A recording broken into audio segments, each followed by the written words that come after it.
I'm Brian Cowing. I'm the artistic director of Children's Theatre of Madison and the director of Cinderella. Every culture around the world has a Cinderella story. It is the classic story of rags to riches, about a young girl that makes a wish and then impossible things happen. This Enchanted Edition of Cinderella is the closest to the Brandy and Whitney Houston version that first aired in 1997.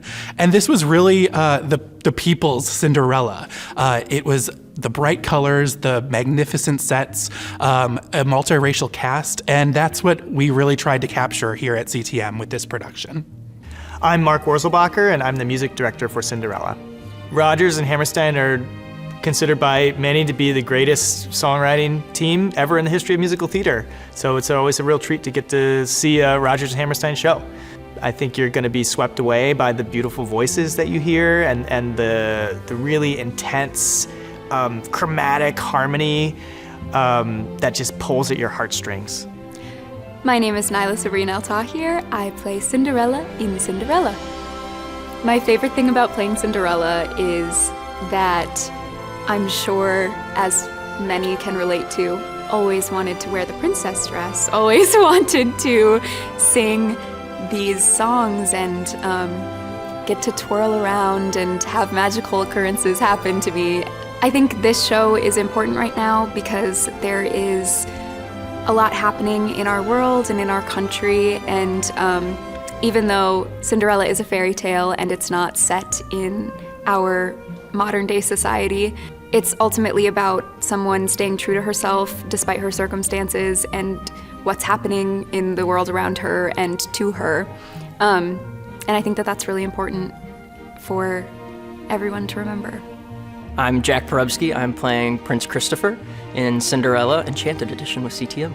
My favorite part about being Prince Christopher and kind of this overarching like Prince Charming is the naivety, the anxiousness, and this is my first love, what's going on, this is crazy, to the stage. I think in a lot of movies, it's the I'm in love with you, super confident, like over the top prince where it's just like push, push, push.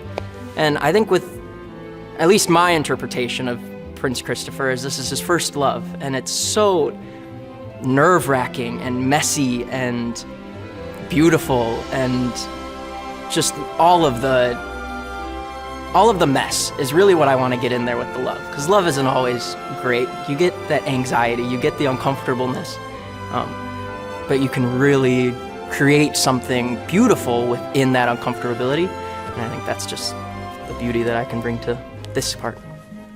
The fairy godmother gets to watch Cinderella transform. She's watched her probably her whole life, just waiting for the right moment to come in and give her a little push. But watch her kind of be, walked all over and beat down, but watch her overcome and overcome. And then she just needed a little, like, fairy dust and magic to get her to blossom. I think this version is different because she's got a little more of a modern attitude, I think. And she's not waiting for a prince to come save her and fix it and bring her to the castle. And I think the fairy godmother encourages that. Like, you can wish and you can dream, and that's amazing, and that's where it all starts. And then you have to find it in yourself. And she does, because Cinderella's strong and cool, and she's already been doing it.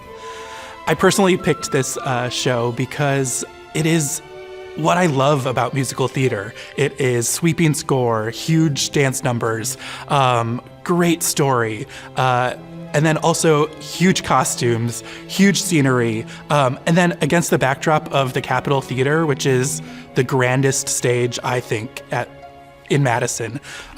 What could be a better night?